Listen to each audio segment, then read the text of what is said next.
And we are live. All right. Well, my name is Molly, but I will let you, Brian, introduce yourself first. Well, hello, Molly. Nice to meet you. So, if you don't remember, Molly and I haven't done this in a while. We haven't had the band back together since September or October, I guess. I'm Brian. I'm a engineer. I have OCD, ADHD, depression, anxiety. I got all the good stuff mixed in. Um, and so I started doing this thanks to Molly. She was my peer advisor. I guess still my peer advisor, actually. Um, and I just wanted to try to help any way I could. So I asked, could I help, and reached out, and then I started doing a couple of these with Molly, and we actually really liked doing it and could have some good banter back and forth. And so we're back again in 2022 after a couple month hiatus. So I hope everyone's doing well and hanging in there with the way everything is these days. And so, you have any questions, let us know. I got my coffee and I have Molly, so we're here. Yeah, and I don't drink coffee, so he drinks enough. For you. I got 2 mugs to take up your slack, so it's fine. Yeah. So I am, like Brian said, I am a peer advisor at OCD. So what that means is I am somebody who has OCD and has gone through therapy as well. So I am excited to be here to dust off our, dust off whatever you dust off before you do a talk again. And I'm excited to answer any questions that any of you guys have. And I see we have a couple already, so I will pull up some. So Leo said, can pure O make you believe or think you've committed crimes or false memories? Yeah. Yeah. No, I would agree. I mean, I don't have pure O, but I've had false memories about a lot of things. And it's one of those things, like the more you try to ruminate or think about those false memories, the more distorted they kind of tend to be. So you kind of tend to be more of the criminal. I think, like, the more you think about it, the more it gets twisted because your brain wants you to doubt it. So I would say, yeah, I mean, you can definitely have that. I have some memories that I know for a fact happened a certain way, but the more I think about them, the more twisted they become over time. And then when I ask people in my family, they're like, yeah, no, that's not how that happened. So I would say, yes, I think that is definitely a thing that can happen. Yeah. And I think it's important to recognize that OCD can latch onto anything. So whether it's real events that have happened in your past or memories that your brain is kind of making up, it really can latch onto anything and everything. So committing crimes, doing something immoral, something blasphemous. I mean, all of these things that, are scary to talk about and can make people feel anxious just talking about it. Yeah, definitely can latch on to, can make you believe things that you've done that you actually haven't done. You are not alone in that, for sure. Yeah, I would say the more it distresses you, the more OCD will latch onto it because it knows that it causes you distress and to be upset, and that's what it wants. Yeah, absolutely. I've been having reoccurring intrusive thoughts, but they don't give me anxiety anymore. I just have to repeat the same word over in my head. Is that bad? What do you think? It's almost like if they're not giving you anxiety, not quite like a backdoor spike where if you don't get anxiety from it, it makes you think that must be true all along, and that it makes you doubt that. But I would say the repeating the same word in your head, it's kind of what I have done before, like a ritual or something to either make sure something's locked or someone's safe or something. Like, I've done that before, and it's not bad. It's not helping because it is what you're doing to try to alleviate temporarily the stress, but it's going to come back again. And I mean, I've gotten ebbs and flows, and Molly will agree too. Like, sometimes certain stressors or certain intrusive thoughts can they can come in and they can go away and they won't bother you for a while, or you have ones you haven't thought about in years and they can spike up. So it's going to change over time. So they may not give you anxiety for a while because either you've gotten used to them and you've kind of been able to sit with them and they don't bother you anymore, or the fact that you just are so used to it that, like I said, it could spike up because you think, wait, why doesn't this bother me anymore? And then you get the backdoor spike, and then that makes you start to doubt whether you actually used to like that or whether that was something that you wanted all along. And I would say the repeating the same word over and over again, that's your compulsion that you're doing. And that's to alleviate the stress. So I would say it's not bad, but try not to do that. Try to avoid doing that as long as possible, whether you can, let it go for like 30 seconds, a minute, a couple minutes, whether you don't have to repeat it as many times. It's all the ERP. I mean, that's the whole thing of trying to alleviate it, because it's going to happen. You're going to have things pop up. You're going to have intrusive thoughts that they're never going to go away. It's just trying to manage how you deal with them and to function every day. And I still have them pop up all the freaking time. But it's how you choose to either ignore them or just accept that they're there, sit with them and go, okay, I'm moving them on. Like, I'm moving on my way. I know you're there. Yeah, I did, X or Y, and I'm not going to think about it anymore because I know you just want me to be uncomfortable. You want to cause me anguish. So I'd say it's all ERP. Try to not repeat it over and over again, or try to repeat it less, or try to maybe, if you have to repeat it, like sitting with that anxiety is going to be rough. That is always rough in the beginning. But if you can get used to sitting with it longer each time, you can make baby steps to maybe not having to do it as much, or maybe having to do it little by little, or not at all eventually. But I'll turn it over to Mollie. I've rambled enough.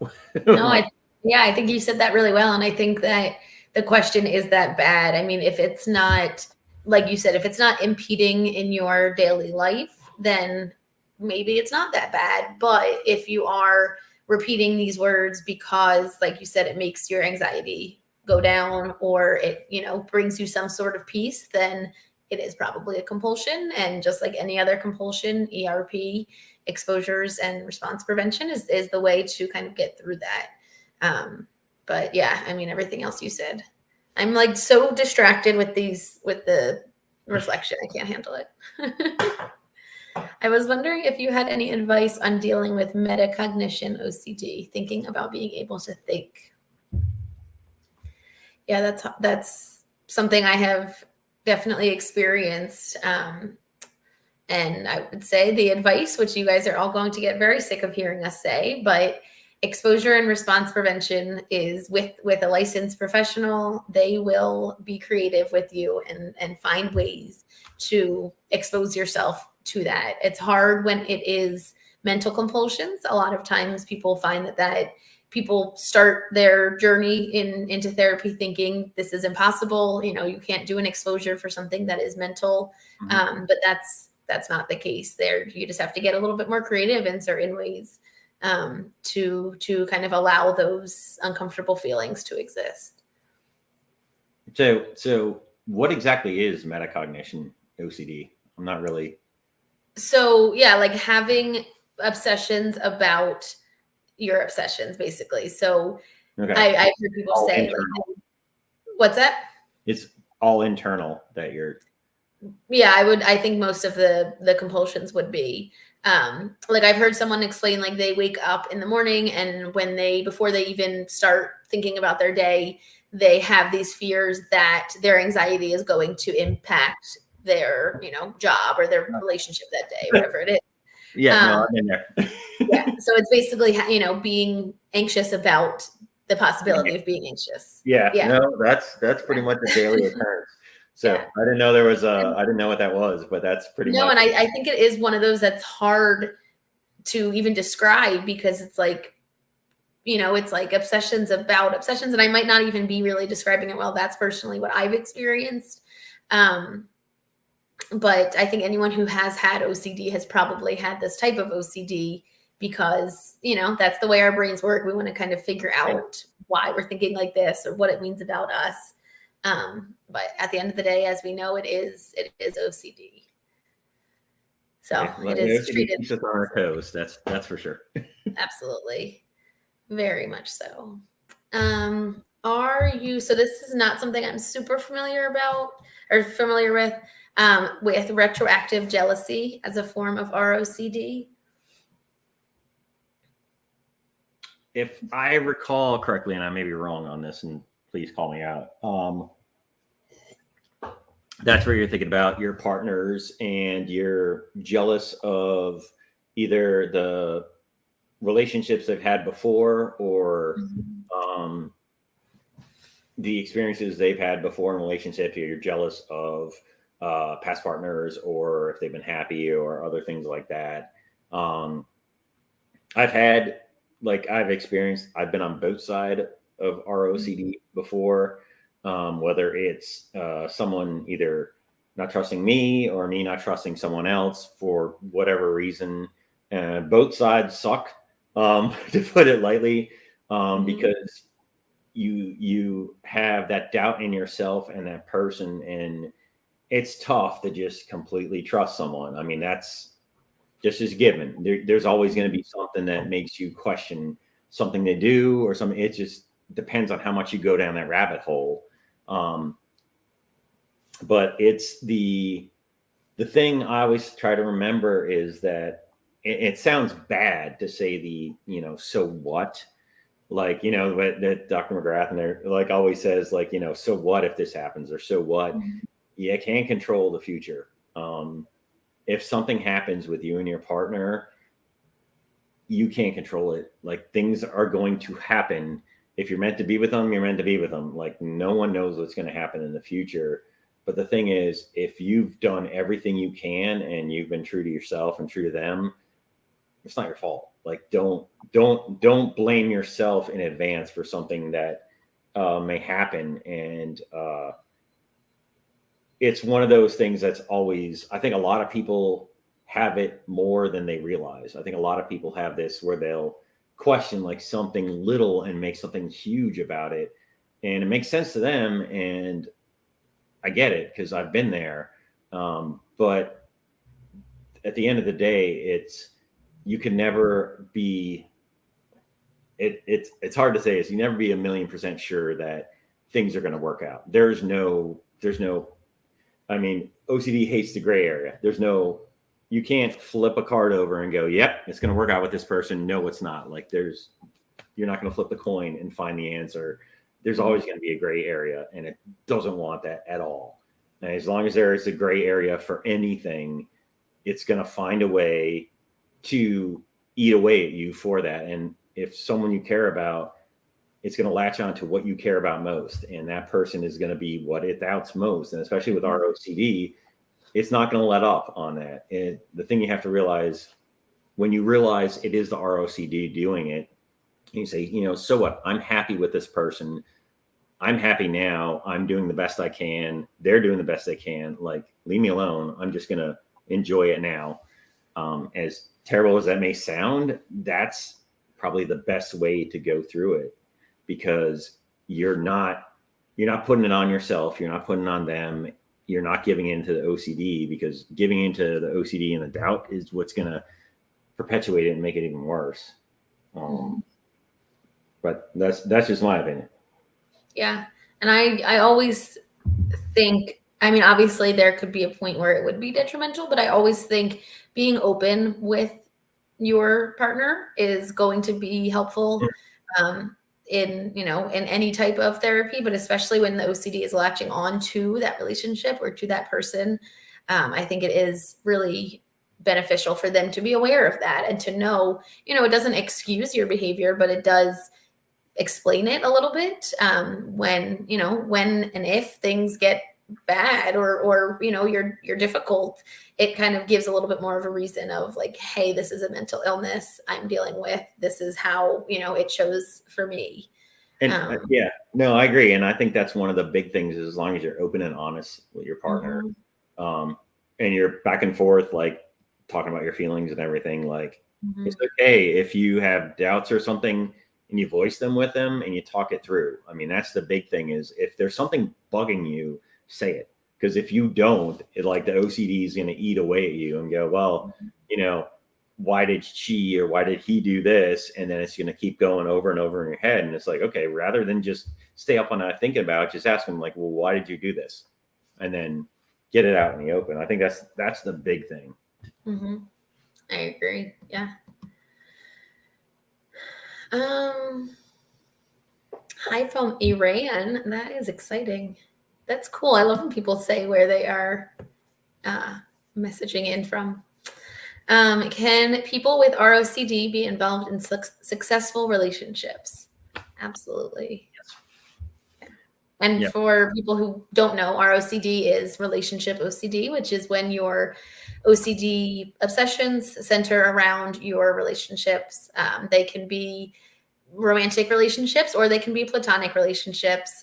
It can be, the relationship you have with your dentist. It doesn't have to be a relationship in the sense that people, typically think of relationships.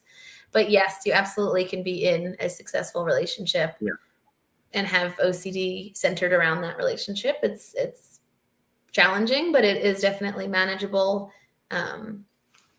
Yeah, no, I agree. Because like I said, I am in a great relationship now, and I've had issues with ROCD in the past to varying degrees, and this is like the one time that I don't have like those doubts that I used to have all the time. I don't have them with her, which is because I'm open and honest, and we can just talk about stuff. So that's a big thing with it, and it's definitely something. So don't be discouraged.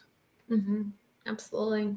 And again, like we were saying, just be open in your relationships, and people will, if somebody is not going to want to be in your life because you have a mental illness, then that's probably a good person to say goodbye to anyway.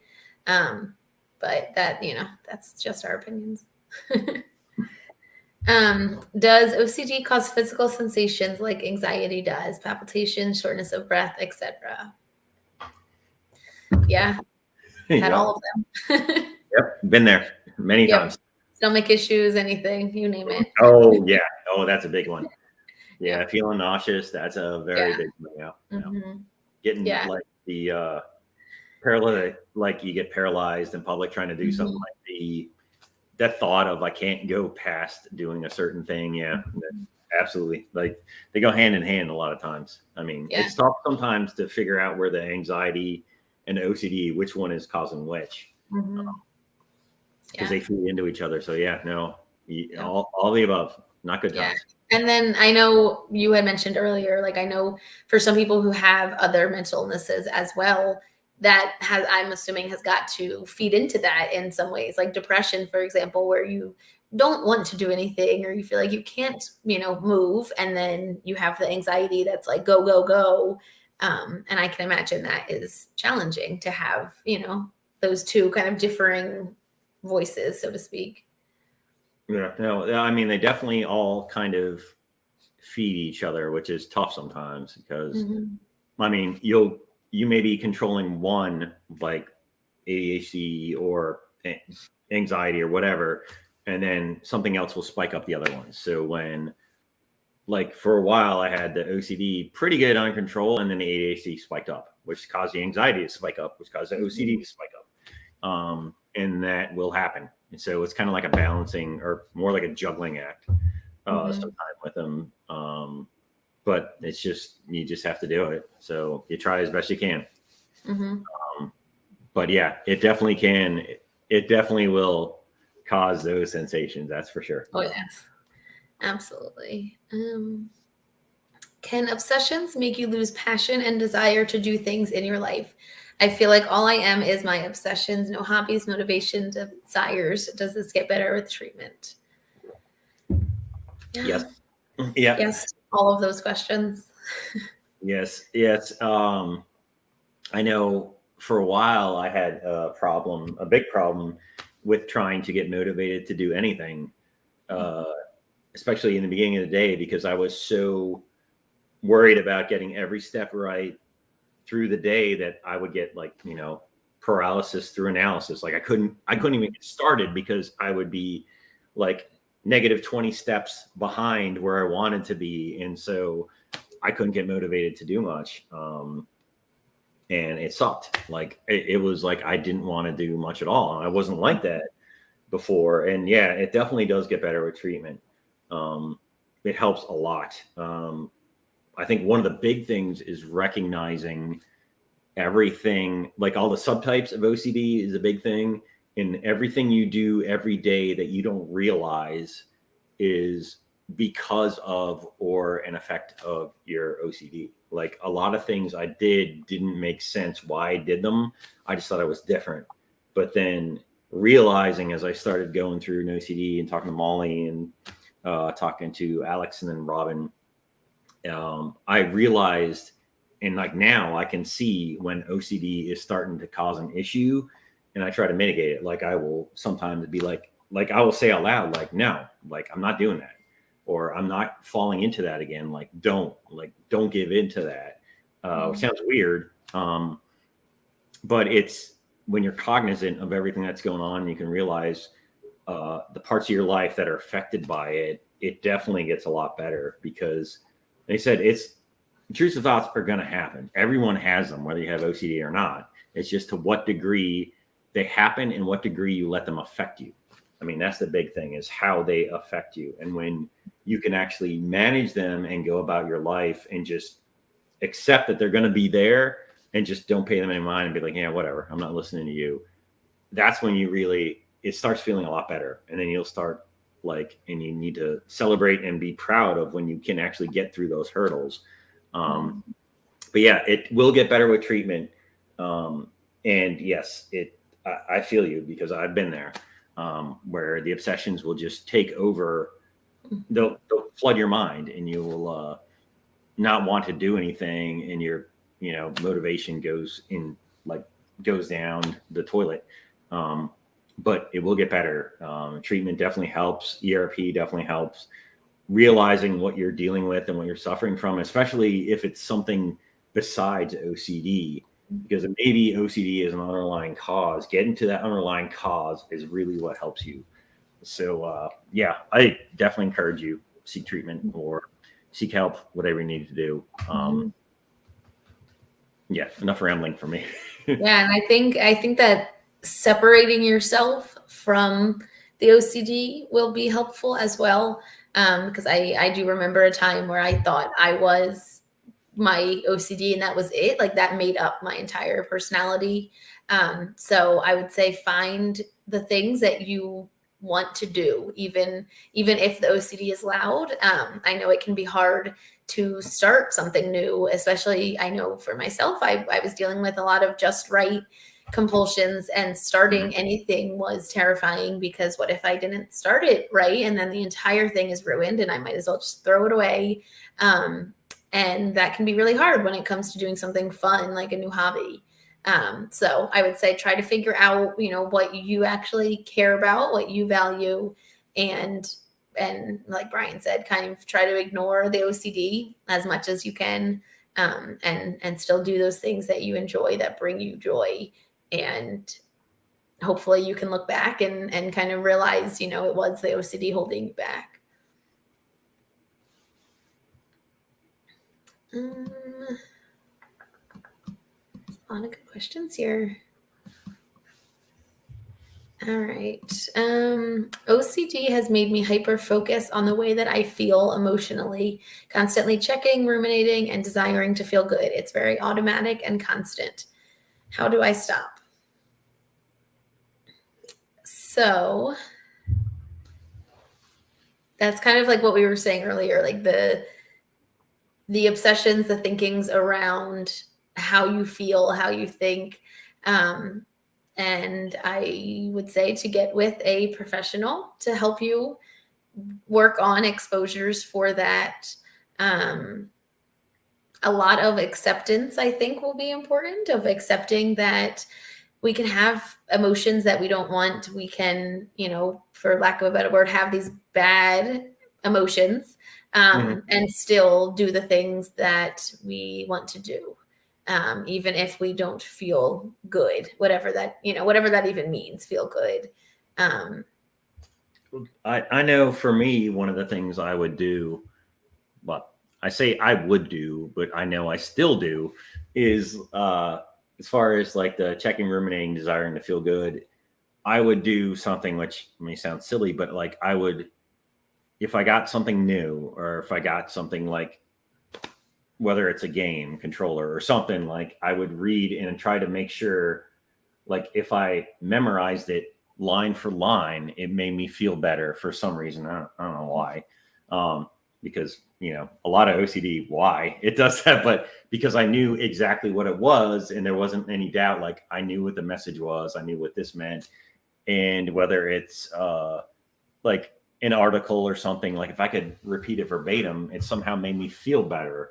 I'm not sure why, but it was something that I would do over and over again. Like, oh, let me just reread that to make sure it's good. And it was something that used to be like really bad. Like I would have to go back and reread something many, many times to make sure that like I knew what it was. And whether it's like the hyperfocusing is something more ADHD like, but it's that constant reassurance of I got this, or I'm feeling good because of reason X or whatever.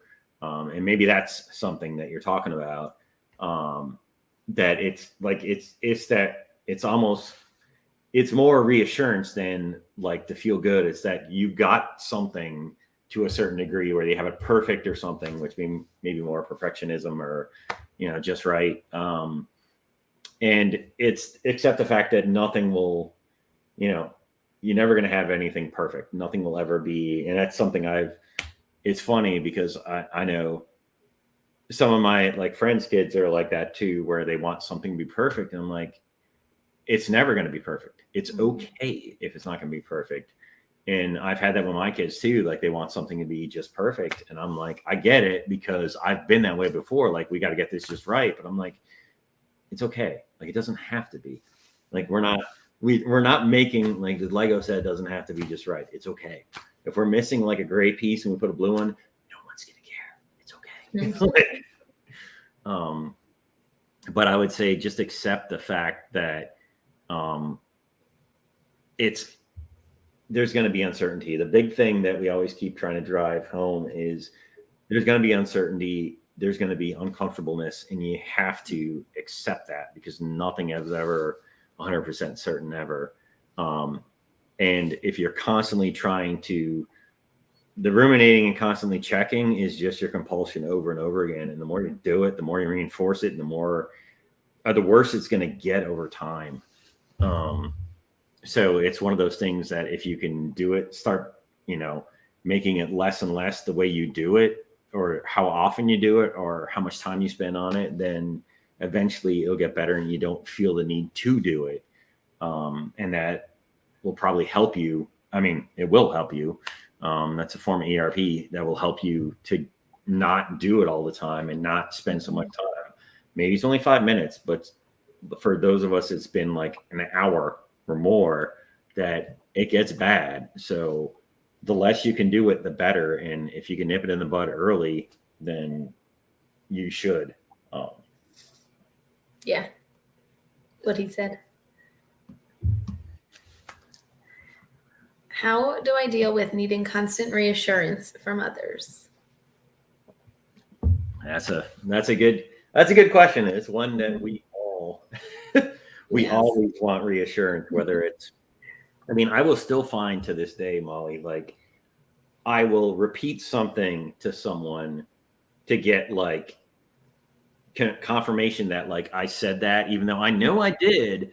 Like I'll rephrase it to say it, and it's like reassurance that I don't realize I'm doing, but it's something that I've always done because try to get that like, yes, you did a good job, or yes, you did this right, or you said this right, you figured this out. That's one of the hardest things to do, is to not get reassurance, because OCD wants us to doubt. So the only way to not doubt is it says, oh, seek reassurance. And then, you feel better about yourself, or do a compulsion and you'll feel better about yourself temporarily. It's I say the big thing is to try to realize, like, it's hard to say this, like, you don't need the reinsurers. Like, be confident in yourself, which is not an easy thing to do, because OCD is going to be like, yeah, no, I'm not going to let that happen. It's the trying to tell yourself, like, listen, it's okay. I may not be sure of something I did, or I may not be confident of something, but that's okay. Like, it's okay to be uncertain. Asking, and I think that's one of the main things with the support system, is not, like, telling them not to give into your asking for reassurance, because when they do, they just make it worse. And that's the hardest thing to do, because most people want to, like, they think you need it, but for them to tell you, like, no, I'm not going to tell you that. Nope. I'm not going to walk away. Like, that's a hard thing for them to do, because they don't want to hurt you. And that's a good way to do it, though, when you tell people, like, no matter what I do, if I ask you to give me confirmation, give me reassurance, don't do it. That's one way to do it, because it's like they don't feed into that.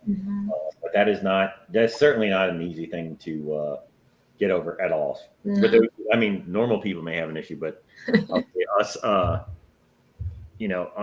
those of us with OCD, definitely is something we crave. That we're gonna crave that from OCD, and it's not easy at all. Yeah, and I know that OCD is so sneaky, because you can tell, the people around you, hey, when I ask this type of question, or when I phrase something this way, please don't give me reassurance. But then you're going to think of some other way to ask for reassurance. And that's just the way OCD works, is it will, weasel its way in anywhere it can. But yeah, I think, like you said, being transparent with your people in your life, in your life, and saying, this is what I'm going through. And when you provide me with this, it may feel like it's helping, but in the long run, it actually is hurting. And explain that cycle of, reassurance is just like any other compulsion. You do it feels better. It brings your anxiety down for a little bit, and then, until the next time, and it always comes back. And next time you might need to ask them twice, or you might need to, word it differently, or whatever. So I would say, again, that needing constant reassurance, we don't actually need it. It is the compulsion that makes us feel like we need it in that moment. But have some compassion for yourself, because it's hard. It's hard when when it's like, oh, this can't hurt me. It's just a simple question. There's always one more. OCD is never satisfied. Yeah, there's never enough. There's always one more, or a dozen more, or 2 dozen more. Like, exactly. Yeah, I've heard like reassurance specifically being compared to like a toddler that is just like won't leave you alone. Which obviously I would not recommend this for children, but like your toddler, your OCD is going to just keep coming back. And if you don't give it, even if you do give it what you want and you give into that compulsion, it is going to come back. I was going to say that now that you said that, it's kind of like letting the toddler cry itself to sleep. Yeah. Like to sleep through the night. It's kind of like that. You have to it's going to be bad, but you have to just try to ignore it. Yeah. And then it'll get better eventually. Please do not take parenting advice from us. Yeah. All right, let me see. Oh, I like this question. It's because it's spicy. How do you handle perfectionism? And then she wrote underneath OCD. And I mean, like we've been saying, any type of exposure where you can not be perfect on purpose. I know for myself, when I was in school was really challenging for me, because I would always rewrite my notes and then write them again and then write them again. And there was never enough times that I could rewrite them. And I had no idea that I had OCD when I was in school. This was years later that I actually received treatment. But looking back, I know that is the exposure I would have done, is writing it once and not writing it again, or purposely, making one letter bigger than the rest, or whatever it is. if you have perfectionism with making your bed, then put the pillow at the foot of the bed tonight. I mean, or tomorrow. Just make yourself anxious, make yourself uncomfortable. Do it on purpose. Yeah, exactly. Yeah, no, the same way, because I've had that where things have to be perfect and I have to get everything set up in order to do something. It's got to be laid out perfect. Or if I try to make a video or something, like I have to rehearse it or get everything right. And then it'd be like half the day's gone and I haven't gotten it done yet. And I just needed, like, things had to be just right. And so I think one of the first things that, I think it was Alex, my OCD, my original OCD therapist, told me was she had me go in, and because I had to have like stuff just right in the bathroom with like the magazines and stuff, and she's like, just throw them around and walk away. And I did. I just flung magazines, like my car and drivers, around and just flung them and walked away. And that was one of the things that she's like, and don't go back and just see what that's like. And then I started to realize, I'm like, what am I doing? Like, it doesn't matter. Like, I don't care. I don't have to have these in order. I don't, but it's it's hard to do because your mind wants you to have it in a certain order. And I've had that too, where if like, I want to get, say, 5 things done in the morning. And if I can't get like number 2 done, I get stuck and can't go on to number 3. And it's the fact that you have to pivot and go, listen, it's not going to happen. Like, either I don't get anything done the rest of the day or I just move on. And it's trying to make it imperfect, like on your own. And so you get used to it, or like make sure, have someone else do it. That was the one thing I found too, is like I have my daughter do something and I was like, don't tell me what you did, but just mess things up like on purpose. And don't tell me you did it. Like that way I have to wonder. I also have to wonder, like, okay, what got rearranged? Is something out of order? And I'm like, just do it and don't tell me. And that was one of the best ERPs because I never knew. Like maybe things got out of order, maybe they didn't, maybe things don't. But it's trying to realize that it's okay. Things are not perfect, and that's okay. They don't have to be.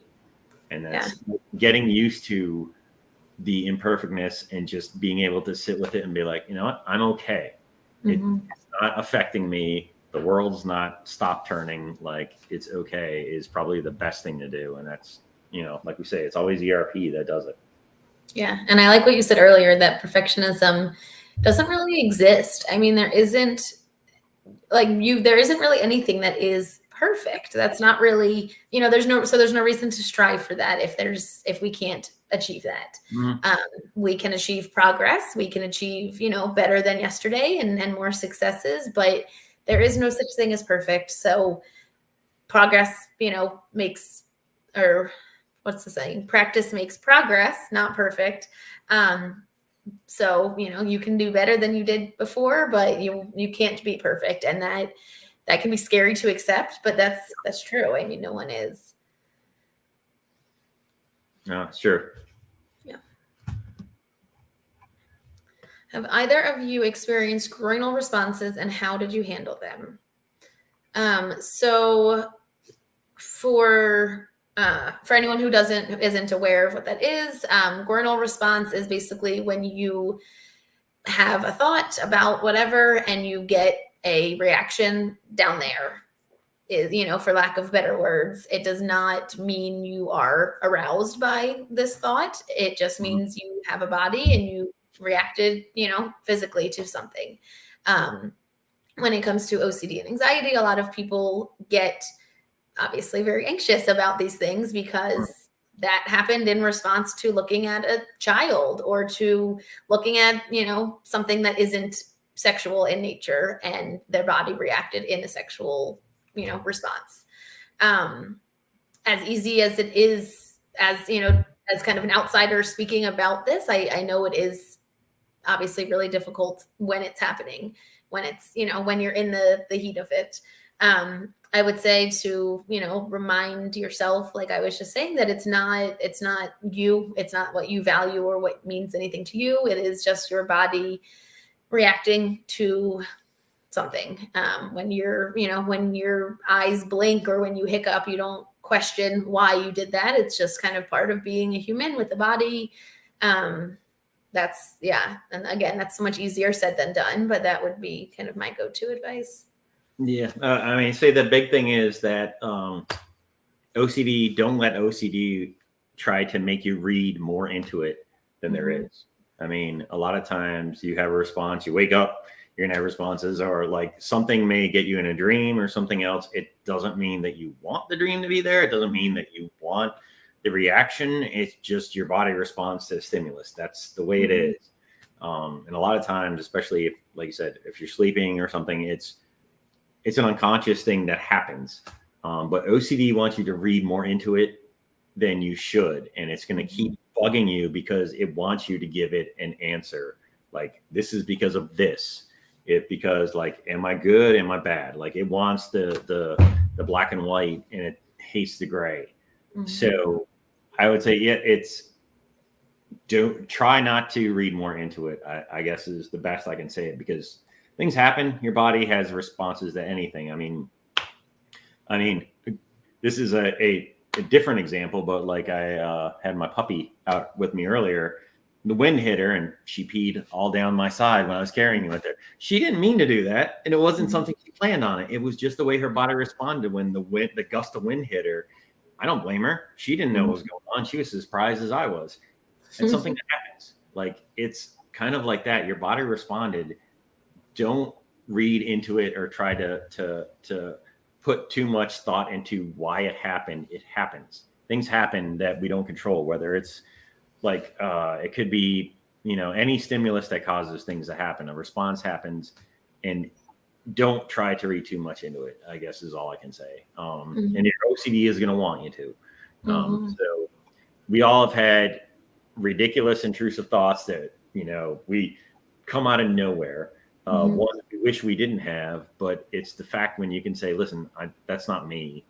It's just a thought. I'm not going to put any stock into it because that's not me. That's not who I am. And that's really the important thing to remember. Like, it's an intrusive thought. It's going to happen. Just try to let it pop in and pop out again. Yeah. Like you said, like any obsession or intrusive thought that we have, the more we assign meaning to it, the more we focus on it, the more we try to solve it, the more the stress it's going to cause. If we can allow it to just be there and say, hey, I see you for what that is, and kind of go about our day. Obviously easier said than done, but that's kind of the goal, is to let it just be there and not really pay attention to it, like the annoying toddler. Yeah. All right.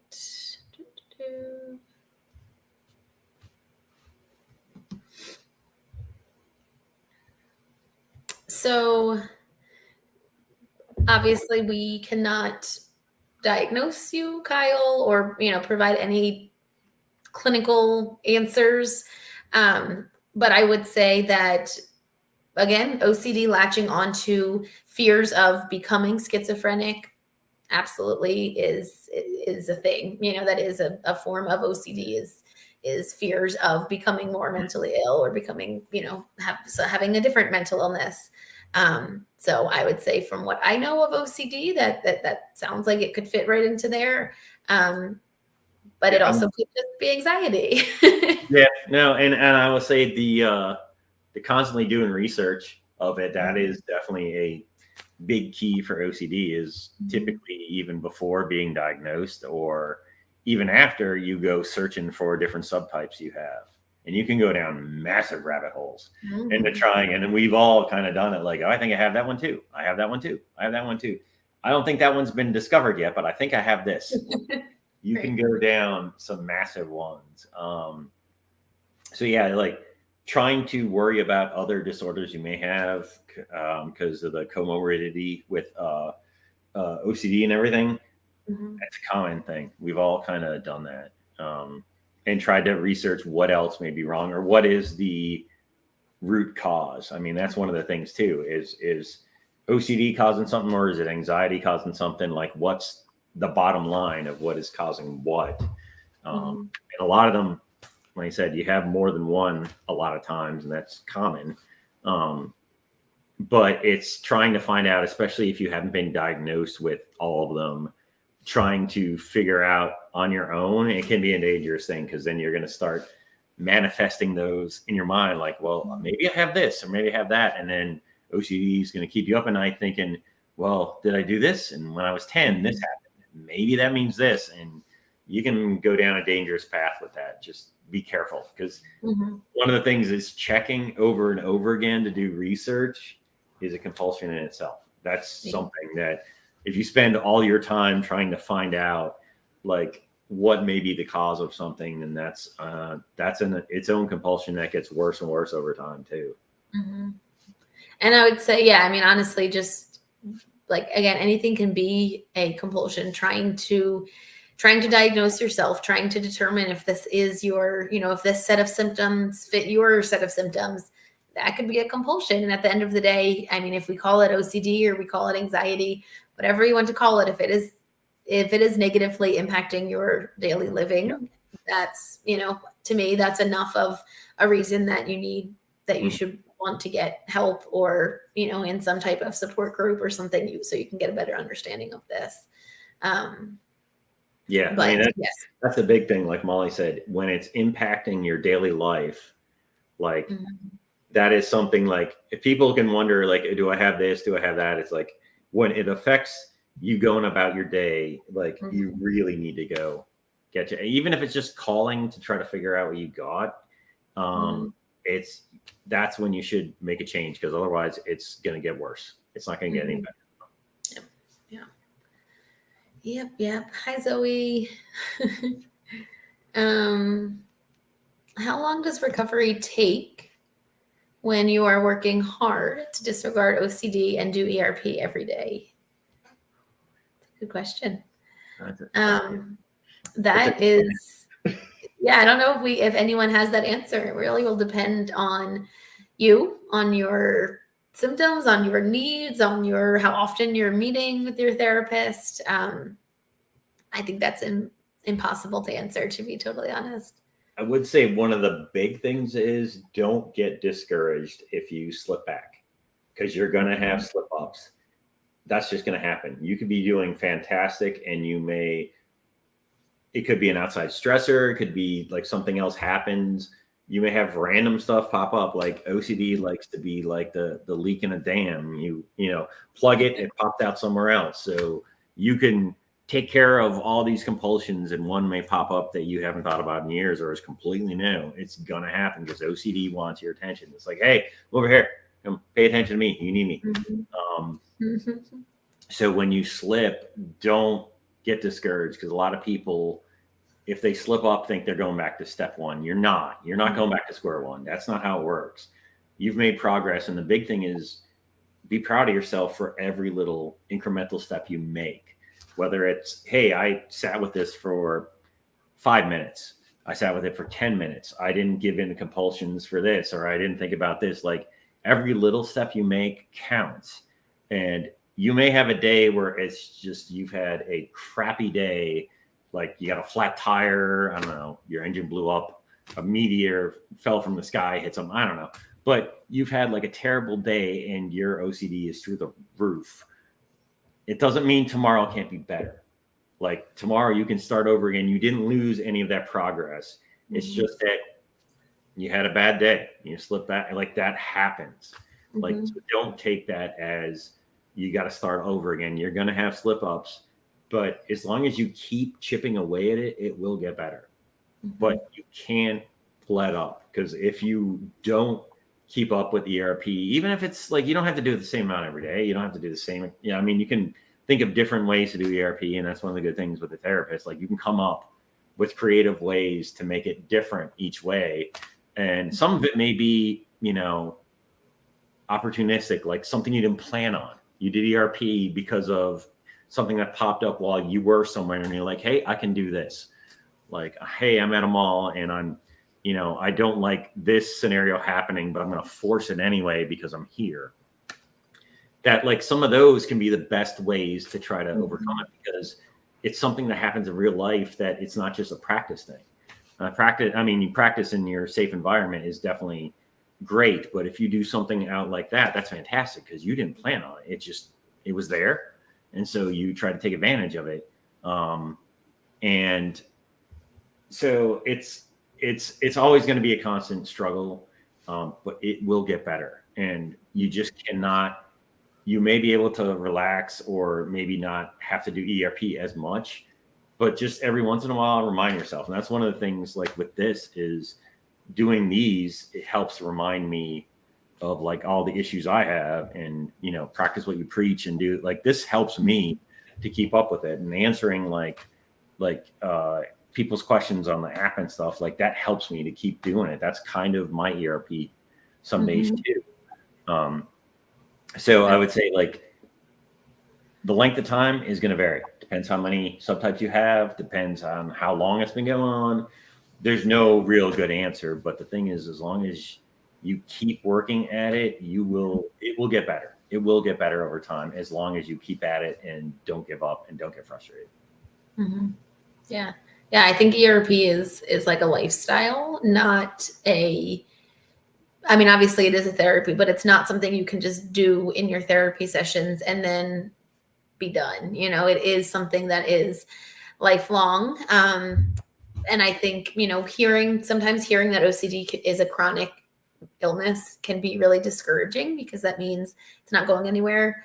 But I kind of counter that by saying that ERP is also lifelong. It is something that, like you said, you're in the mall and you get triggered and, you know, the old you might have shut down and left and been too scared to stay. But now that you have these skills that you've learned in therapy, you can apply them when you are anxious. And that's what's really cool, I think, about this type of therapy is the things you learn are applicable across all different types. You know, it's not, they don't go anywhere and they're not just for that one theme or subtype. Yeah. Like you said, and that's the thing is ERP will work for whatever subtype you have. It doesn't matter. And if you're doubting that someone else has had the same compulsions or anything that you've had, someone has. I guarantee they have. Yep, absolutely. And to follow up with some more recovery questions, how does recovery look like? Does recovery mean you will not have those intrusive thoughts anymore? Nope. No? Not the answer. They want it to. I like to liken it as though they're more in the background. Like the intrusive thoughts are there, but they're in the background, and you don't have to pay attention to them. They're not like in your face that you're only focused on that and you can't move on. I still have them, and they may not bother you for a while. I've had some that I haven't had in a while, and some that just pop up randomly. But when they do, I'm just like, yeah, whatever. Like they don't bug me as much. That's really recovery is like getting when you can quantify, like instead of spending an hour checking the locks before I left every day, now maybe I check it twice or I don't some days. Like that's a big deal. It may not seem like a lot of people may not think that, but when it's something that consumes your day that doesn't consume it anymore, that's what recovery looks like. Like when you realize consciously, I know what OCD, like you realize when OCD is kicking in and you can kind of push it back and be like, all right, no, you're not doing this again. Like I'm not, you're going to slip. You're going to have issues. Like some days are going to be worse than others, but it's going to be better than you've had it before. That to me is recovery. Like when you can see that you're taking like steps to take, you know, your day back, take your life back. That's to me what recovery looks like. Yeah. Yeah. I think that's a good point that you can't really see it when you're in it. Like you can look back and say, you know, I was really struggling here, or I was doing really well here, but it's hard when you're actually in that place. So yeah, I would say to keep track of your progress and celebrate those wins is huge. I think, yeah, I mean, I think something that's interesting about OCD is that everyone has intrusive thoughts. That's not an OCD specific thing. Every person that has a working brain has had thoughts that are weird, don't make sense, go against their values. You know, that's just part of being a human.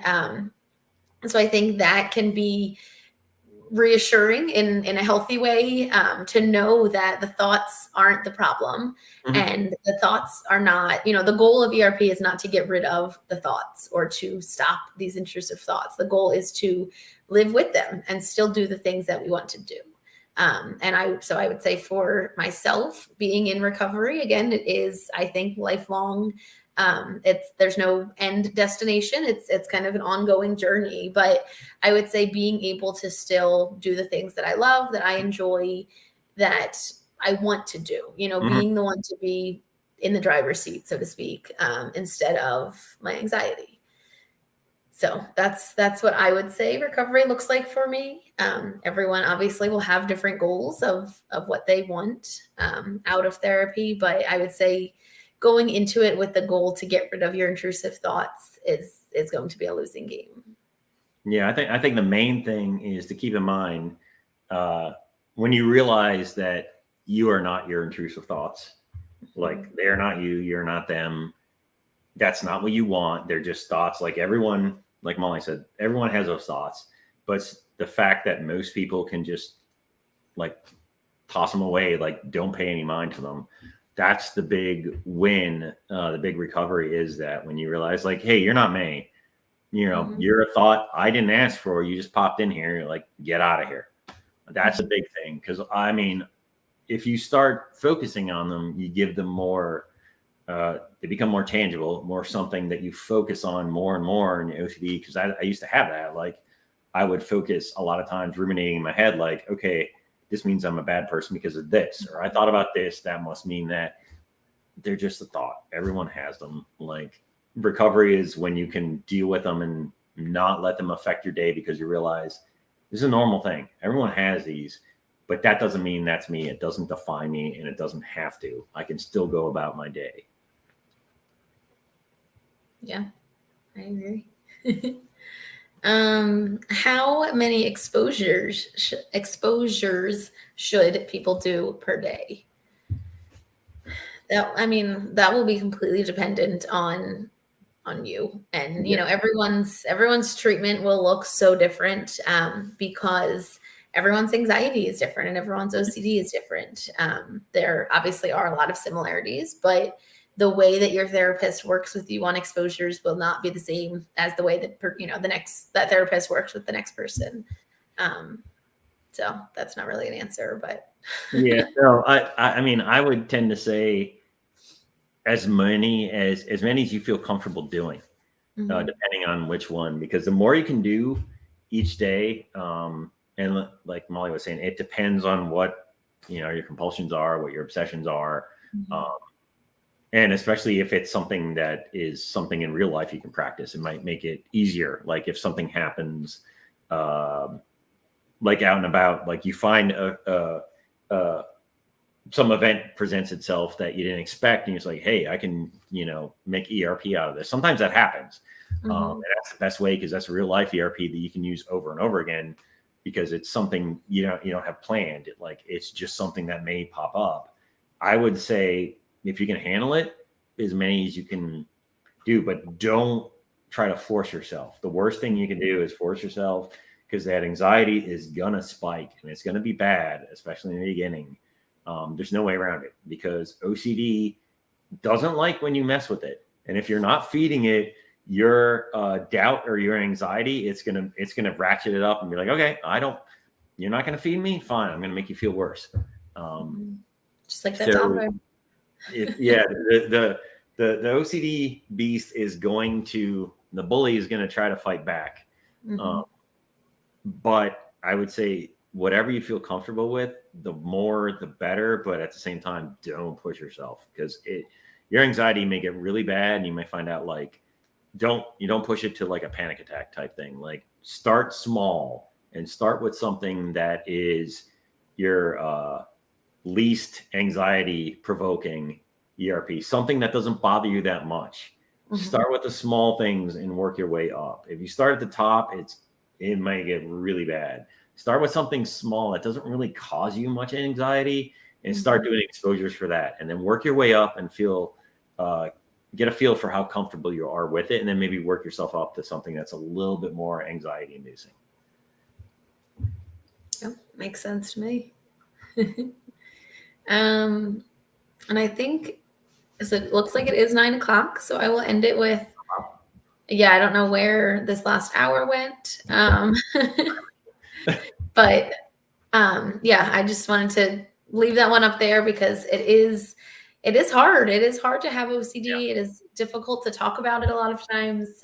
So knowing that you, like all of you listening, are not alone, but then also for Brian and myself, doing this is an exposure in itself.